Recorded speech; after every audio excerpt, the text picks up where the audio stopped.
healing of the wounded heart, an essential issue, because if you're like me, you've been through some struggles. I've seen some hardship and pain in my life and been through some things that maybe at another point we'll talk about. But just to begin to describe to you what's happening in our life, God built you for peace. He built you for joy, but we live in a fallen and broken world.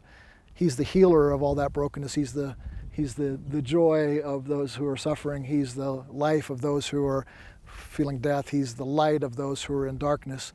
And yet some of us are struggling. We're in that place of pain. This comes from trauma, and there are two types of trauma. The first type of trauma in our childhood is when something that should not have happened to you happens to you. The child that's sexually or physically abused, the spouse, the wife that gets abandoned by a young husband and he runs off with another woman.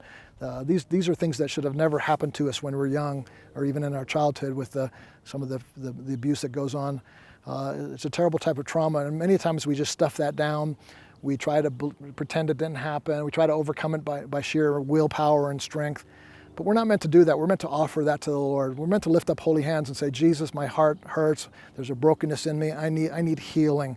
And so I want to encourage you to bring that trauma, that first type of trauma, the things that should not have happened to you that did, to openly and honestly bring that to the Lord, and possibly even a pastor or a Christian counselor where you can begin to express those things. If you hide them in your heart, they're going to come out in painful ways that you may not recognize as the root of that, but that's where it comes from.